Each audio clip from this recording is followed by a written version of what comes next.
The perfectly predictable galaxy. The Galactic Governance Collective had maintained order across 14 star systems for 3,000 years through one simple principle: absolute predictability.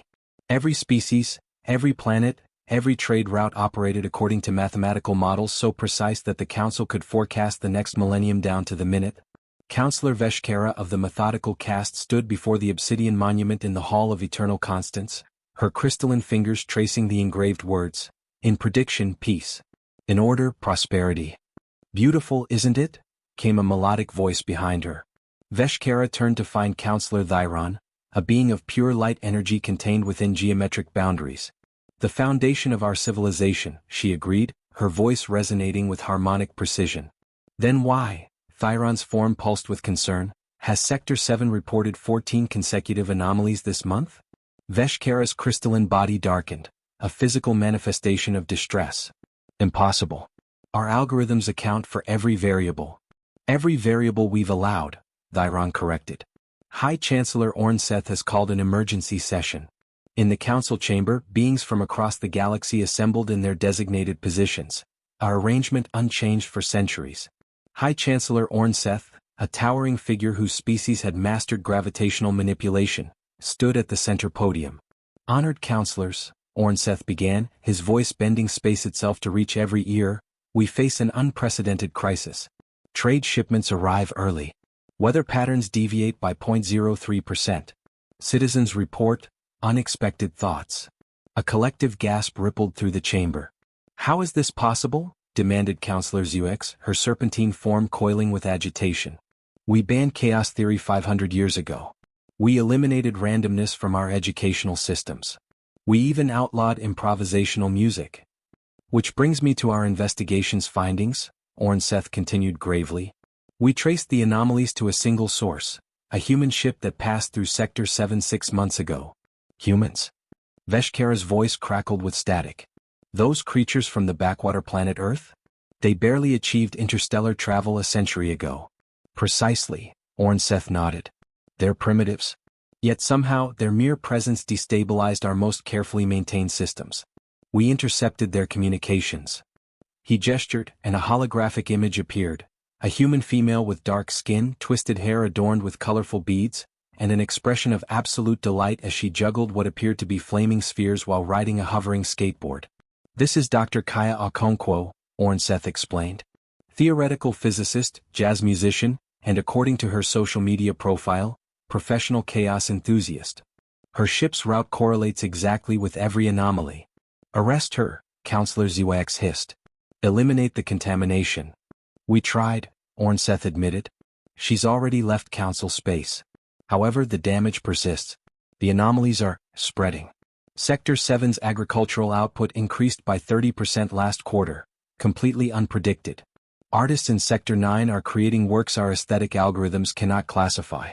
And most disturbing of all. He paused as if afraid to continue. Several citizens report feeling happy. Without scheduled reason. The chamber erupted in chaos, or rather the council's version of chaos, which meant several beings spoke at once in alphabetical order rather than strict hierarchical sequence. We must adapt our models, one counselor suggested. Impossible, Veshkara responded. Our entire civilization is built on prediction. If we cannot forecast outcomes, the collective falls apart. Then we need someone who understands chaos. Thyron's light form brightened with sudden inspiration. Someone who thinks like this human. You cannot possibly suggest, Zux began. I do, Thyron interrupted, breaking protocol. We hire Dr. Kaya Okonkwo as a consultant. We bring her here, study her, learn how to predict the unpredictable. Madness, Veshkara declared. Necessary madness, Ornseth countered, his gravitational field pulsing with decision. All in favor? The vote passed by the narrowest margin in council history, 52.3% to 47.7%. 3 days later, a message was transmitted across the galaxy, heavily encoded and routed through 17 diplomatic channels, finally reaching a small research station orbiting Saturn where Dr. Kaya Okonkwo was teaching her AI assistant to appreciate bebop. Yo, Kaya, her assistant chimed, you're not gonna believe this. The Galactic Governance Collective, those guys who literally banned fun, just offered you a consulting position. 6-figure salary. Full diplomatic immunity. Kaya stopped mid-saxophone solo, her eyes gleaming with mischief. Oh, this is gonna be good. She hit accept without reading the contract. In the council chamber, High Chancellor Ornseth felt a sensation he'd never experienced in his 400-year life, a flutter of uncertainty. They had just invited chaos itself into their perfectly ordered world. The consultant arrives. The docking bay of Council Station Prime had never experienced such confusion. Protocol dictated that diplomatic vessels arrive precisely on schedule, extend their boarding ramps at a 45-degree angle, and discharge passengers in order of rank. Dr. Kaya Okonkwo's ship, which she'd named Schrodinger's Groove, arrived 17 minutes early, deployed its ramp at 63 degrees, and launched its passenger out via what appeared to be a makeshift catapult. Kaya landed with a perfect parkour roll, popped up to her feet, and grinned at the reception committee of stunned council officials. "Sorry about that," she called out, her voice carrying an accent that blended Lagos, Brooklyn, and something uniquely Spacer. "My ship's AI has opinions about dramatic entrances. Kaya Okonkwo, professional chaos consultant at your service." She wore an outfit that made the council's fashion algorithms crash. A lab coat covered in handwritten equations, pants that shifted colors based on her mood, and boots that left musical notes instead of footprints. Veshkara stepped forward, her crystalline form rigid with disapproval. "Dr. Okonkwo, I am Counselor Veshkara, assigned as your primary liaison. We have prepared a comprehensive orientation schedule covering the next 72 hours. Hard pass," Kaya interrupted cheerfully, pulling out a device that looked like a smartphone had a baby with a kaleidoscope. "I already hacked your mainframe during my approach. Read all your files, listened to your council sessions, even sampled your cafeteria menu. By the way, you guys need to seriously reconsider the whole nutritionally optimized paste thing. Food should surprise your taste buds, not bore them into submission." Veshkara's crystalline structure flickered through several colors indicating alarm, confusion, and grudging respect. "That's impossible. Our security systems are impenetrable." "Yeah, about that." Kaya tapped her device and suddenly every screen in the docking bay displayed a cat video, an Earth meme from centuries past. "Your firewalls are super predictable. I mean, literally, they follow a 17-digit algorithmic pattern. I wrote a script to crack them while eating breakfast." "This is exactly the contamination we feared," hissed Counselor Zux, who'd slithered over to observe. "High Chancellor, we must." "Must what?" Viron materialized beside them, his light form pulsing with amusement. "She's here to solve our problems, Zux. Though Dr. Okonkwo, perhaps demonstrating our security vulnerabilities in such a public manner isn't the best first impression." Kaya's grin softened to something more genuine. "You're right, my bad. Old habits from my hacktivist days. Here," she tapped her device again and the screens returned to normal. "Fixed your firewalls too. They're now based on a modified Lorenza tractor. Still secure but way more interesting." "I don't know whether to thank you or arrest you," Veshkara admitted. "Por qué no los dos?" Kaya winked. "But seriously, can we skip the orientation lecture and get to the actual problem? Your anomalies aren't random. They're following a strange attractor pattern, probably influenced by residual quantum entanglement from my ship's experimental drive. I can fix it, but first I need to see your predictive models." High Chancellor Ornseth appeared, his gravitational presence making everyone else unconsciously step back. Everyone except Kaya, who stepped forward. "Dr. Okonkwo," his voice resonated, "your contract stipulates that I help you understand and control the chaos affecting your systems." Kaya finished. "I read it. All 4,000 pages. Took me like 20 minutes. You really need better lawyers. Clause 2847 accidentally gives me ownership of Sector 3 if I work on Tuesdays. Anyway, I'm here to help, but here's the thing. You can't control chaos. You can only dance with it." "Unacceptable," Veshkara stated flatly. "Our entire civilization requires predictability. And that's exactly why you're having problems." Kaya pulled out a small sphere from her pocket and tossed it to Veshkara, who caught it reflexively. "Tell me what happens next." Veshkara examined the sphere, running calculations. "Based on its mass, composition, and current trajectory, if I release it, it will fall at exactly." Kaya tapped her device. The sphere suddenly sprouted tiny wings and began flying in a figure-8 pattern, humming a jazz tune. "Your model didn't account for hidden variables," Kaya explained. "That's what chaos theory teaches us. Not that everything is random, but that complex systems have so many variables that perfect prediction becomes impossible. You've built a galaxy-wide civilization on the assumption that you can know everything. But you can't. and trying to force it is what's breaking your systems. Then what do you propose? Ornseth asked, his tone suggesting he wasn't sure he wanted to know the answer. I propose we run an experiment. Kaya's eyes sparkled with mischief and genuine scientific curiosity. Give me one sector, let's say Sector 7 since it's already contaminated. Let me introduce controlled chaos. We'll measure the results, compare them to your predicted outcomes and see what actually happens. And if it fails? ZYX challenged. If chaos destroys that sector's stability? Then I'll fix it and go home, Kaya shrugged. But if it succeeds, if a little chaos actually makes things better, then maybe we talk about updating your whole system. The council members exchanged glances, their various forms of communication creating a symphony of concern. Finally, Ornseth spoke. You have 30 days, Dr. Okonkwo. One sector. After that, we evaluate. Kaya's grin could have powered a small sun. Trust me, High Chancellor.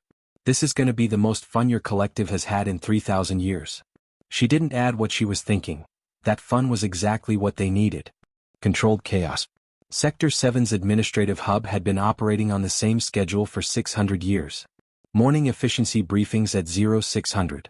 Resource allocation at 0800. Lunch, nutritionally optimized paste, at precisely 1200. The sector's administrator, a methodical being named Keltar whose species communicated through color-changing skin patterns, had won awards for maintaining the most predictable district in the entire collective. Then Dr. Kaya Okonkwo walked into his office at 0347 on a Tuesday, carrying what appeared to be a large plant and a saxophone. Good morning, she announced cheerfully. I'm your new chaos consultant. Keltar's skin flashed through rapid patterns indicating confusion, alarm, and the bureaucratic equivalent of existential dread. Dr. Okonkwo, your appointment isn't scheduled until 0900, I know. But that's what you expect, right? Kaya set down the plant, which immediately began growing at a visible rate, sprouting flowers that hummed at different frequencies. This is a harmonic fern from Alpha Centauri Station. It grows in response to sound, especially music. I'm planting one in every government building in Sector 7. That's against Regulation 4.532b, subsection. Yeah, I had the council override it. Kaya pulled out a holographic document with Ornseth's gravitational signature. Look, Keltar, can I call you Kel? Here's the deal. Your sector is already experiencing anomalies, right? Crops growing too fast, people feeling spontaneous emotions, that kind of thing? Keltar's skin pattern shifted to reluctant agreement. Those aren't bugs, Kaya continued, pulling out her device and projecting a three-dimensional graph that looked like a butterfly made of mathematical equations. Their features. Your old system was so rigid that even tiny perturbations caused cascading effects. What I'm doing is introducing intentional controlled variability, giving the system room to flex instead of break. I don't understand, Keltar admitted, his color patterns showing genuine curiosity now. Okay, watch this. Kaya picked up her saxophone and played a quick, improvised riff. The harmonic fern responded, growing a new branch that twisted in an elegant spiral. See? I didn't plan that exact shape. The plant responded to my music, and the music responded to my mood, which was affected by the coffee I had this morning, which was brewed by my ship's AI who was in a good mood because I let her watch cat videos. Chain of causality so complex you can't predict it, but beautiful nonetheless. She set down the saxophone. Your sector's agriculture increased by 30% because the farmers stopped following rigid planting schedules and started responding to actual environmental conditions. Happiness increased because people had permission to deviate from their emotional schedules. Productivity went up because creativity requires a little chaos. But if we cannot predict outcomes. You can predict ranges of outcomes, Kaya interrupted, pulling up another holographic display. Look, I've been running models. Instead of saying, agricultural output will be exactly 10,000 units, you say, output will be between 9,500 and 12,000 units with these probability distributions. You build flexibility into your systems instead of rigidity. Keltar's skin patterns cycled through calculations. The council will never accept such uncertainty. The council already hired me, Kaya grinned. Which means somewhere deep down they know their system is failing. Now come on, we've got a sector to chaotify. Over the next 2 weeks, Kaya implemented what she called organized turbulence initiatives across Sector 7. She introduced randomized break times so people wouldn't all eat lunch simultaneously, causing resource bottlenecks. She created innovation hours, where workers could pursue any project they wanted. She even convinced Keltar to allow street performers in the public squares, artists whose performances couldn't be predicted. Veshkara observed it all with growing alarm. "This is madness," she told Dhiran as they watched a group of citizens engaged in something Kaya called improv comedy. "They're making up stories without scripts. How do they know what to say next?" "They don't." Dhiran's light form pulsed with something that might have been amusement.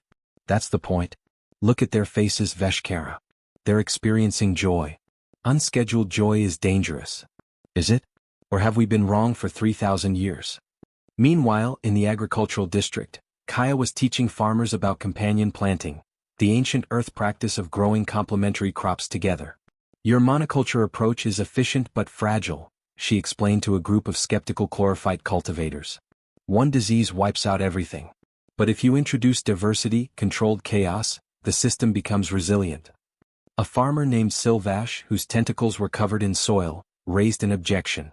"Our yields are mathematically optimized for normal conditions," Kaya agreed. "But what happens during a drought? A pest outbreak? Your optimized system has no redundancy, no flexibility. Here," she pulled out seeds from a dozen different earth crops. "Try planting these with your standard crops. Yes, it'll be messy. Yes, you won't be able to predict exact yields. But I guarantee your total output will increase, and your system will be way more stable." Silvash's tentacles quivered with uncertainty, then reached for the seeds. By day 23, Sector 7 had transformed. The streets hummed with unauthorized music. Gardens grew in chaotic, beautiful patterns. Citizens reported feeling engaged, creative, and, most shocking to the council, productive in ways the old models never predicted. But not everyone was happy. Councillor ZYX called an emergency session. "High Chancellor, Sector 7 is out of control. Yesterday, someone painted a mural without getting approval from the Aesthetic Standards Board. This morning I received reports of citizens choosing their own work schedules. This chaos must end." "Has productivity decreased?" Ornseth asked calmly. "No, but has happiness decreased?" "Happiness metrics have increased 47%, but those citizens didn't schedule." "Then what exactly is the problem?" Thiron's form brightened challengingly. The problem, Kaya knew as she listened to the broadcast, wasn't with Sector 7. The problem was that Sector 7's success threatened everything the council believed. And threatened beings fight back. She was about to discover just how hard. The backlash. The attack came at 0342 on day 27, a time Kaya's random sleep schedule meant she was wide awake, teaching her ship's AI to appreciate bebop while analyzing data from Sector 7. Every screen in her quarters suddenly displayed the same image. Councillor Zux's serpentine form, eyes glowing with cold fury. "Dr. Okonkwo," the recorded message hissed. "Your experiment has been terminated. By order of the Emergency Protocols Committee, Sector 7 is being reset to baseline parameters. All unauthorized modifications will be erased. All citizens will be recalibrated. And your consulting contract has been revoked." "Well, that's just rude," Kaya muttered, already racing through her ship's corridors. "Hey Groove," she called to her AI. "Tell me that's not a legitimate council order." "Checking," Schrodinger's Groove responded, her voice carrying notes of concern. "Kaya, it's complicated. The order is signed by ZYX and 47% of the council, exactly enough to trigger emergency powers under crisis protocols. But not enough for a majority vote?" "Correct. Ornseth and Dhiran are fighting it, but the emergency protocols bypass normal governance. Sector 7's reset begins in 20 minutes. Kaya grabbed her jacket, the one covered in equations. "Not if I can help it." "What's the reset mechanism?" "A quantum pulse from Council Station Prime. It'll rewrite all neural pathways in Sector 7 citizens, restore all systems to their previous configurations, and erase all unauthorized modifications. Basically brainwashing on a sector-wide scale." Kaya's voice hardened. "Yeah, we're not letting that happen. Calculate me a trajectory to the pulse generator." "Kaya, it's heavily guarded. And breaking council property would violate." "I don't care," Kaya interrupted, firing up her ship's engines. "Those people in Sector 7 chose to embrace change. They're happy, productive, and alive in ways they weren't before. Nobody's taking that away from them." Schrodinger's Groove launched from the docking bay without authorization, triggering alarms across Council Station Prime. Kaya flew with the kind of reckless precision that only comes from understanding exactly how chaos and skill intersect. Dr. Okonkwo. Veshkara's voice crackled over the comm. Stand down immediately. You're committing? I'm committing to my contract, Kaya interrupted, dodging 3 security drones with a barrel roll that shouldn't have been possible in a ship that size. My job is to help this collective understand chaos. Well, here's lesson 1. You can't force people back into boxes they've outgrown. She reached the pulse generator, a massive crystalline structure that hummed with reality-altering energy, with 4 minutes to spare. Security forces surrounded it, but they hesitated. Shooting her ship would risk damaging the delicate quantum equipment. Kaya exploited that hesitation. She didn't land, she crashed in a controlled way that sent her ship sliding between 2 guard towers and right up to the generator's base. 3 minutes, Groove announced. Kaya, I don't have a plan for. I do. Kaya grabbed her device and sprinted toward the generator. It's a terrible plan, but it's all I've got. The guards moved to intercept, but a familiar gravitational field stopped them. Stand down, High Chancellor Ornseth commanded, materializing above the generator. Dr. Okonkwo, what are you doing? Saving people who don't want to be saved from themselves? Kaya was already interfacing with the generator's controls. 2 minutes, High Chancellor. You want to stop me, you'll have to do it yourself. Ornseth didn't move. Neither did the guards. Kaya's fingers flew across holographic controls. You cannot disable it, Veshkara's voice came from behind her. The crystalline counselor had teleported in. The pulse is quantum locked. Even shutting it down won't stop it now. I know, Kaya didn't look up, still typing. I'm not shutting it down. I'm reprogramming it. Impossible. The quantum encryption alone. Takes 17 seconds to crack if you know what you're doing, Kaya grinned. 60 seconds left. Almost there. What are you changing it to? Thyron materialized beside Veshkara, his light form pulsing with curiosity rather than alarm. Instead of a reset, Kaya explained, fingers still flying, I'm turning it into a choice. Every citizen in Sector 7 will receive a quantum message. Keep the changes and embrace uncertainty, or return to the old predictable ways. Individual choice, not collective mandate. That's not how the collective works, Veshkara protested. We make decisions for the greater good. Except you can't agree on what the greater good is, Kaya shot back. That's why ZYX needed emergency powers to force this through. 30 seconds. If you give them choice, Ornseth's voice rumbled thoughtfully, you accept that some may choose to return to the old ways. Absolutely, Kaya nodded, still working. And that's okay. Chaos isn't about forcing everyone to be unpredictable. It's about having the freedom to choose your own path. 15 seconds. The guards tensed. ZYX's voice screeched through every speaker. Stop her. This is a direct violation. Of what? Thyron's light form expanded, blocking the guard's path. She's giving people choice. Isn't that what freedom means? Ornseth made a decision. His gravitational field expanded, creating a barrier between Kaya and everyone else. Finish your work, Dr. Okonkwo. 5 seconds, Kaya whispered. 4, 3, 2. She hit the final command. The pulse launched, but instead of a crushing wave of reset energy, it split into 14 million individual quantum packets. One for every citizen in Sector 7. Each packet contained a simple question. Who do you choose to be? In agricultural fields and government offices, in homes and public squares, citizens felt the question resonate in their minds. For the first time in council history, the choice was truly theirs. And then the responses started flooding back. Kaya watched the data stream in, her heart pounding. Would they choose freedom? Or would they retreat to the comfort of predictability? The answer was both. And that was perfect. The choice. In Sector 7's Capital Plaza, Administrator Keltar experienced something no being in his species' recorded history had ever documented. Genuine indecision. The quantum pulse hung in his consciousness like a question mark made of light. Who do you choose to be? His skin patterns flickered rapidly, equations, memories, possibilities. He'd lived 300 years following every protocol, meeting every deadline, optimizing every decision.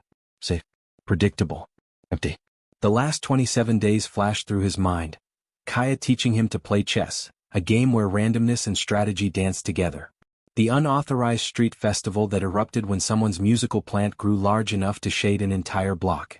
The farmer who'd brought him vegetables so flavorful they'd made him weep, something his species rarely did. His skin settled into a pattern that translated to a single word, choose. But he wasn't alone in making that choice. Across Sector 7, 14 million beings faced the same decision. The quantum data streamed back to Council Station Prime, and Kaya watched it populate her displays in real time, her breath held. Silvash, the farmer, chose change immediately. His tentacles had grown stronger working with diverse crops. His family ate better. His community thrived. The choice was obvious. But in Sector 7's Precision Manufacturing District, Engineer Tolmec chose to return to the old ways. She tried Kaya's flexible scheduling and hated every minute. The uncertainty gave her anxiety. She wanted her predictable shifts back, her calculated outcomes, her peaceful routine. And that was okay. 57% choosing to keep the changes, Groove announced, displaying the running tally. 28% choosing to return. 15% still deciding. Veshkara's crystalline form pulsed with agitation. This is fragmenting our society. We cannot have one sector operating under two different paradigms. Sure you can, Kaya countered, watching the data flow. You create choice zones. People who want predictability work in structured environments. People who want chaos work in flexible ones. You build bridges between them instead of walls. That's impossible to manage, Veshkara insisted. It's literally what humans have done for thousands of years, Kaya grinned. Cities have quiet neighborhoods and loud ones. Companies have rigid departments and creative ones. Healthy systems have diversity. Thyron's light form brightened. The data supports her. Look, the ones choosing change aren't randomly distributed. They cluster by personality type, profession, community preference. Natural selection.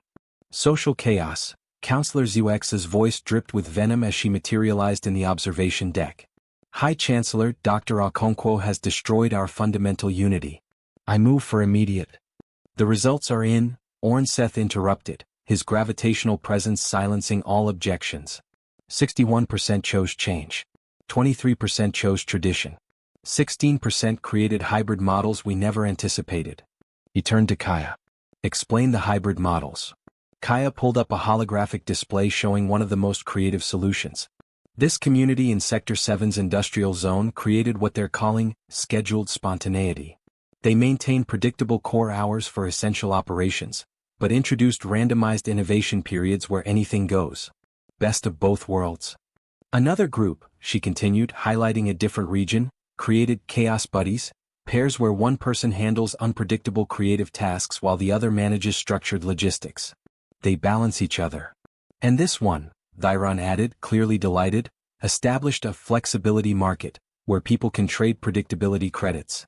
If you want a week of rigid scheduling, you exchange it with someone who wants more chaos time. Veshkara's patterns cycled through calculations. These solutions, they're not in any of our governance models. Exactly, Kaya said gently. Because they emerged from chaos. From people having the freedom to solve problems in ways you never imagined. That's the power of organized turbulence. It generates novel solutions. Keltar's face appeared on the main display, his skin patterns showing confidence Kaya had never seen before. High Chancellor, Sector 7 formally requests to continue operating under the hybrid model. We've drafted proposed frameworks that preserve individual choice while maintaining necessary coordination. How long did it take you to draft these frameworks? Ornseth asked. 4 hours, Keltar responded. We crowdsourced the process. 30,000 citizens contributed ideas. Dr. Okonkwo taught us something called collective intelligence through distributed chaos. ZYX's serpentine form coiled tightly. This is a disaster. If other sectors see this succeed, they'll demand the same freedom, Thyron finished. Yes, ZYX. That's exactly what will happen. The question is whether we guide that transition or fight it. Ornseth was silent for a long moment, his gravitational field pulsing with contemplation. Finally he spoke. 3,000 years ago, our ancestors built this collective on a single principle, that perfect prediction would bring perfect peace. We believed eliminating chaos would eliminate suffering. He gestured to the display showing Sector 7. Dr. Okonkwo has shown us the flaw in that logic. We didn't eliminate suffering, we eliminated growth. We didn't create peace, we created stagnation. And our attempts to maintain perfect order made us fragile. High Chancellor, ZYX began. I'm not finished. Ornseth's voice carried the weight of gravitational command. Counselor ZYX, you represent valid concerns. Many citizens need structure, predictability, order. Dr. Okonkwo doesn't deny that. What she's shown us is that we've denied the opposite, the necessary chaos that drives evolution, creativity, and joy. He turned to Kaya. Dr. Okonkwo, I'm extending your contract indefinitely. Your new task: help us redesign the entire Galactic Governance Collective to accommodate both order and chaos. Kaya's eyes widened. That's a massive undertaking. We're talking about restructuring 14 star systems, billions of beings, thousands of years of culture. Yes, Ornseth agreed. Impossible to predict. Impossible to control.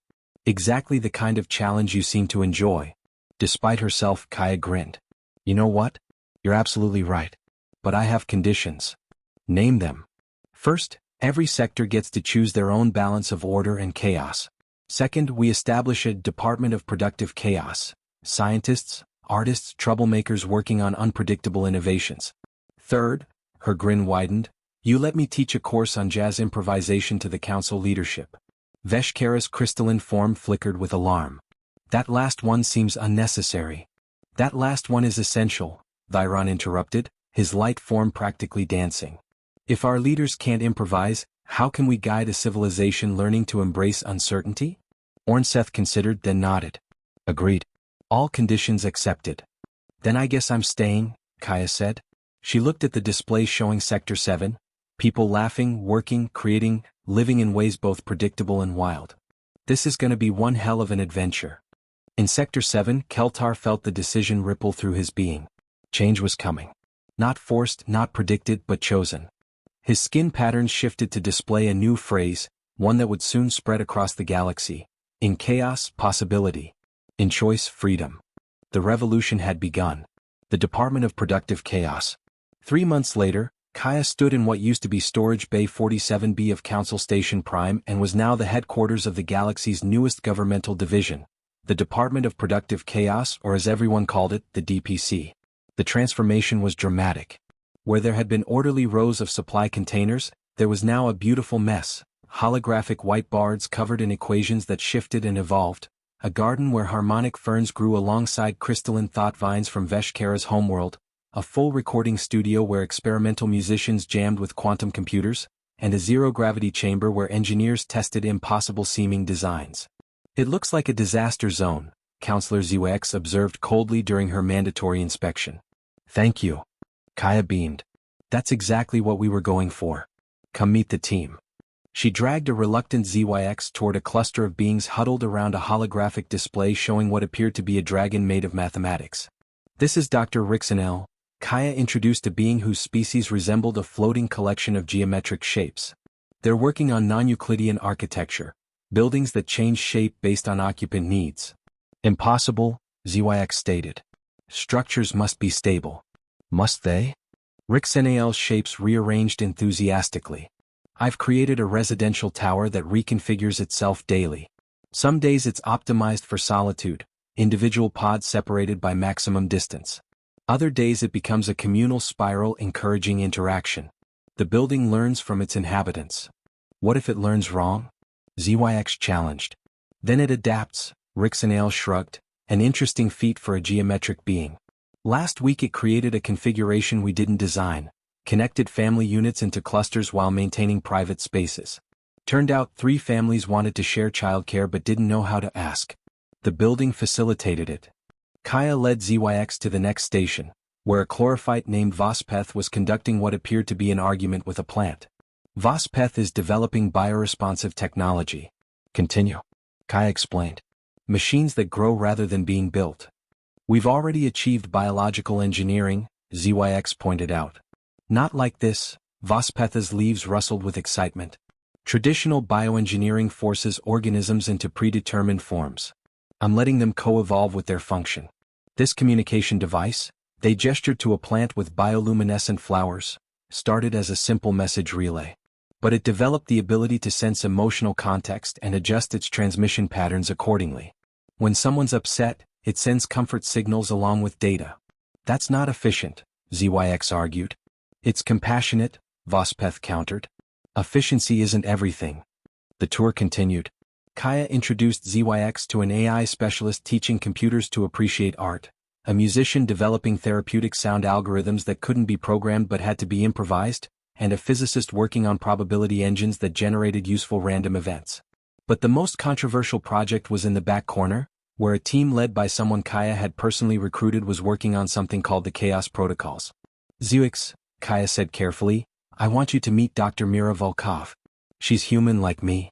Mira looked up from a dizzying array of holographic displays, her silver hair pulled back in a practical bun, her eyes sharp behind old-fashioned glasses she wore purely for style. Counselor ZYX. I've heard a lot about you. Nothing good, I'm sure, Zux hissed. Actually, Mira smiled, Kaya says you're one of the few council members who truly understands the importance of stability. That's why I want your input on this. She gestured to her displays. I'm developing emergency chaos protocols. Controlled ways to introduce turbulence when systems become too rigid. Why would we intentionally destabilize systems? ZYX demanded. Because rigid systems are fragile, Mira explained, pulling up data from old Earth. There was an experiment centuries ago. They built a perfectly controlled biosphere. Eliminated all variables, optimized everything. Know what happened? ZYX remained silent. It collapsed within 2 years, Mira continued. Turned out the imperfections they eliminated, variable weather, competing species, unpredictable events, those were what kept the system resilient. When a real crisis hit, the optimized system had no flexibility to adapt. She changed the display to show council sectors. Look at your pre-chaos data. Every sector was optimized but fragile.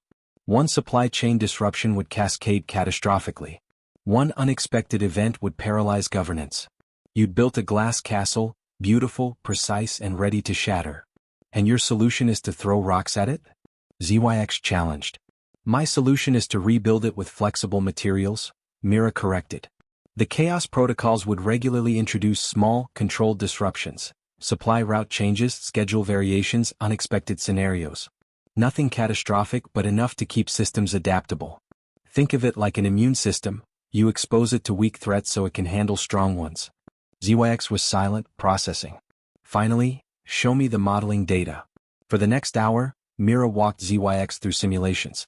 Systems with chaos protocols weathered crises that destroyed optimized systems. They recovered faster, adapted better, and showed increased long-term stability. This is ZYX's serpentine form coiled thoughtfully, logical. High praise, Kaya grinned. Don't let it go to your head, Dr. Okonkwo, ZYX retorted, but her tone had shifted slightly. I still believe you're dangerous. But Dr. Volkov's protocols have merit. If, and this is a significant if, they can be implemented with proper safeguards. Which is where you come in, Kaya said. We need someone who understands stability to help design the safety parameters. Someone who'll push back when we go too far into chaos. ZYX's eyes narrowed. Are you offering me a position in this department? Consultant role, Kaya clarified. Part-time. You'd help us find the balance between chaos and order. Be our voice of caution. So I'd be the adult supervision. Exactly. Kaya beamed. Every good chaos needs a little order to give it structure. ZYX considered. I'll review Dr. Volkov's protocols. If they're sound, I'll consider your offer. But I'm not joining your jazz improvisation classes. We'll see about that, Kaya muttered as ZYX left. That evening, the DPC held its weekly collision session.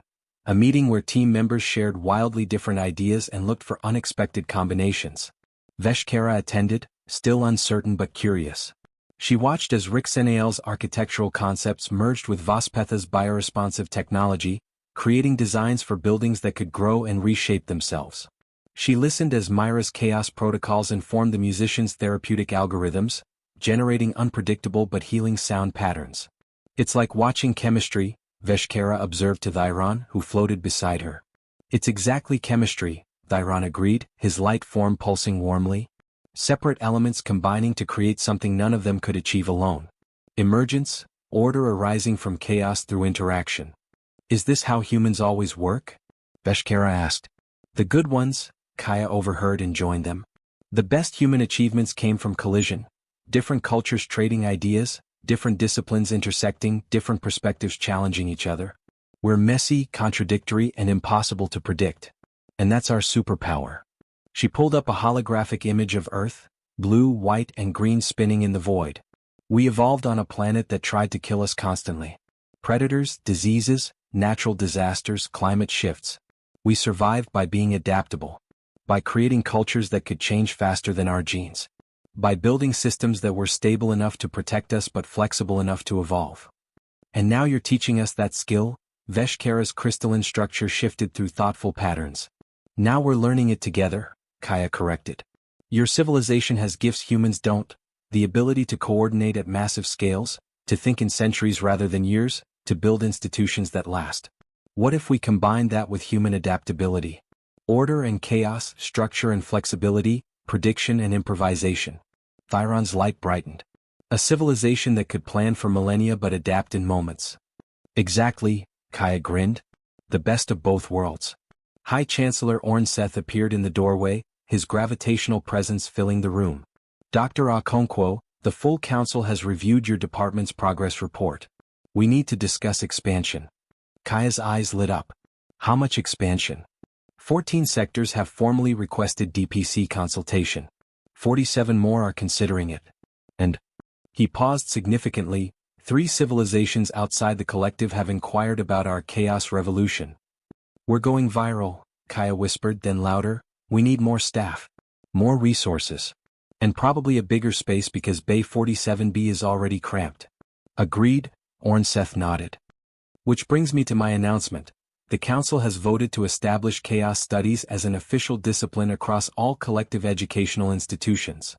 The room erupted in celebration, or rather, the DPC's version of celebration, which involved someone accidentally triggering the zero-gravity chamber, harmonic ferns bursting into song, and Kaya doing a backflip off Rick Senal's geometric forms. The revolution was no longer an experiment. It was the new reality. The new paradigm. 1 year after Dr. Kaya Okonkwo first arrived at Council Station Prime, the Galactic Governance Collective held its first-ever Chaos Festival. What was normally the austere assembly hall had been transformed into a celebration of controlled turbulence. Beings from 14-star systems mingled in ways the old protocols would never have permitted.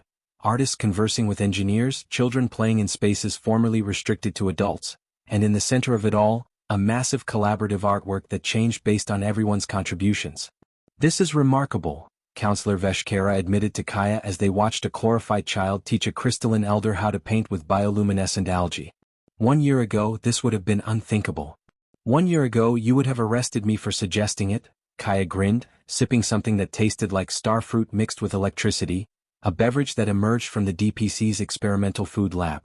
I still think about it sometimes. Veshkara's crystalline form flickered with what Kaya had learned to recognize as humor. But then I remember that you were right. On the main stage, Administrator Keltar was giving a presentation about Sector 7's transformation. His skin patterns displayed complex data, but his words were surprisingly simple. We were afraid of chaos, Keltar said, because we confused it with disorder. But Dr. Okonkwo taught us that chaos is simply complexity we haven't learned to dance with yet. Sector 7 now operates on what we call the adaptive harmony model. We maintain essential stability while embracing beneficial turbulence. He pulled up comparative data. Agricultural output has increased 43% through diversified, responsive farming. Citizen satisfaction has risen 62%. Innovation rates are up 300%. And most surprisingly, our disaster response has improved dramatically. When an unexpected meteor shower disrupted our communications grid, Keltar continued, our rigid protocols would have required 17 days to restore function. Instead, our chaos-trained citizens improvised solutions, borrowed technologies from unexpected sources, and had systems running in 4 days. Flexibility saved lives. Kaya felt a tap on her shoulder. Mira Volkov stood there with a tablet. You need to see this. The tablet showed a message from a civilization called the Resonance Collective, located 3 galaxies over. They'd heard about the Council's transformation and wanted to send observers. That's the 7th external inquiry this month, Mira said. Kaya, we're not just changing the collective anymore. We're changing how civilizations across the universe think about order and chaos. No pressure, right? Kaya laughed, but she felt the weight of it. What started as a consulting gig to fix some anomalies had become something much larger. High Chancellor Ornseth approached, his gravitational field gentle rather than imposing. Dr. Okonkwo, Dr. Volkov, I'd like you to meet someone. He gestured to a young being Kaya had never seen, a species that seemed to be made of flowing water held in humanoid shape. This is apprentice scholar Kyron, Ornseth introduced. The first student to graduate from our new Chaos Studies program. She's written her thesis on applying improvisational principles to diplomatic negotiations. Chiron's watery form rippled with excitement. Dr. Okonkwo, your work changed my life. I spent my childhood following every rule, meeting every expectation. I was miserable. Then your chaos principles reached my homeworld, and I realized there was another way to exist. Tell her about your thesis, Ornseth encouraged. I analyzed diplomatic failures over the past 1,000 years, Chiron explained, her words bubbling with enthusiasm. 93% happened because parties locked into rigid positions with no room for creative solutions. I developed improvisation protocols, ways for diplomats to explore unexpected options in real time, building solutions nobody planned for but everyone can accept. Jazz diplomacy, Kaya said appreciatively. I love it. Have you tested it? Actually yes, Ornseth interjected. Chiron mediated a resource dispute between two sectors that had been deadlocked for months. Using her improvisational approach, they reached agreement in 3 days. How? Veshkara asked, genuinely curious. I asked them to stop presenting positions and start jamming on possibilities, Chiron explained. Like musicians improvising together. Someone would suggest something wild, another would build on it, and eventually they created a solution neither had imagined, a shared renewable energy platform that benefited both sectors more than their original demands. Kaya felt tears prick her eyes. This was it, the real revolution. Not her fixing the council's problems, but teaching them to fix their own problems in new ways. Creating a generation who understood that chaos and order weren't enemies but partners. Counselor ZYX slithered over and Kaya braced for criticism. Instead, ZYX said, Dr. Okonkwo, I must inform you that I'm officially joining the DPC as Chief Stability Officer. Kaya blinked. Seriously? Dr. Volkov convinced me, ZYX admitted. She showed me that chaos without boundaries becomes destructive. But boundaries without chaos become prisons. The DPC needs someone to maintain that balance. And despite my better judgment, you've assembled a team worth protecting. Plus, ZYX added, her serpentine form almost playful, I've been secretly attending your jazz improvisation classes. Don't tell anyone, but I'm getting quite good at the saxophone. The revelation was so shocking that Kaya actually dropped her drink. As the festival continued, Viron pulled Kaya aside to a quieter corner. There's something you should know, his light form pulsed seriously. The council is considering a proposal to establish a chaos embassy on Earth, a permanent exchange program between human culture and the collective. They want you to lead it. Kaya's heart jumped. Oh. She hadn't been back in 2 years. It would mean dividing your time, Viron continued. Half here, half on Earth, bringing human perspectives to the collective and collective perspectives to humanity. Building bridges. What's the catch? Kaya asked. The catch is that Earth isn't part of the collective. You'd be creating a partnership between equals, not integrating Earth into our governance. It would require navigating complex diplomatic waters with no established protocols. Kaya grinned. So basically the most chaotic assignment possible. Exactly, Thyron's light form brightened with amusement. I told them you'd love it. That evening, Kaya stood before the assembled council to present her annual report. The chamber that had once been arranged in rigid hierarchical formations now featured flexible seating that encouraged interaction. Council members who'd never spoken to each other were engaged in animated discussions. 1 year ago, Kaya began, you banned chaos theory to protect your civilization from uncertainty. Then you hired me to help you understand what you'd banned. And together we discovered something remarkable. Chaos isn't the enemy of order. Chaos is what keeps order alive. She pulled up holographic data showing the transformation across all sectors. Every metric we care about has improved: productivity, happiness, innovation, resilience. But more importantly, citizens report feeling something that wasn't in your metrics at all: purpose. The freedom to choose their own balance of structure and spontaneity has given them agency over their lives. However, Kaya's tone grew serious. This is just the beginning. We've reformed systems, but now we need to reform culture. We need educational programs that teach both prediction and improvisation. We need leaders who can plan for centuries while adapting to moments. We need a civilization that's as comfortable with jazz as it is with classical music. She looked around the chamber, meeting eyes and sensory organs of dozens of species. The proposal before you is to establish the Galactic Institute for Adaptive Systems, a university dedicated to studying the intersection of order and chaos across all disciplines. Science, art, governance, engineering, philosophy. Places where brilliant beings can learn to dance with uncertainty. I vote yes, Veshkara said immediately. As do I, Thyron added. Against my better judgment, Zewex hissed, I also vote yes. Ornsetha's voice carried the weight of history. The vote is unanimous. Dr. Okonkwo, you've done something I thought impossible. You've changed how an ancient civilization thinks about change itself. The chamber erupted in approval, expressed in the diverse ways of 14 species. Resonant harmonics, gravitational pulses, color displays, and in Kaya's case, a very human whoop of joy. Later, as the festival wound down and beings slowly departed, Kaya stood in the observation deck watching stars wheeling through space. Billions of points of light, each representing countless possibilities, none fully predictable. Keltar joined her, his skin patterns reflecting the starlight. Dr. Okonkwo, Kaya, I wanted to thank you. You didn't just change our systems. You changed how I see the universe. I used to think every answer could be calculated. Now I know that the best answers can only be discovered. You did the discovering, Kaya said gently. I just showed you it was possible. What's next for you? Keltar asked. Kaya thought about the Earth Embassy, about teaching a whole new generation to embrace complexity, about all the chaos still waiting to be understood. Everything, she grinned. Absolutely everything. As she left the observation deck, Kaya pulled out her saxophone, the one she'd brought from Earth, the one that had seemed so out of place in the council's sterile corridors a year ago. Now it belonged here. Now she belonged here. She played an improvised melody, notes spiraling through the station's corridors, reaching beings across Council Space Prime. Some had never heard music like this before. Others recognized it as the sound of something they'd been missing their whole lives. It was the sound of organized chaos. The sound of possibility. The sound of a civilization learning to dance with uncertainty. And across 14 star systems, beings stopped what they were doing and listened and smiled and dared to imagine what tomorrow might bring. Not because they could predict it, but because they knew they could handle whatever came. The council had banned chaos theory. Then they hired a human consultant. And the galaxy would never be the same.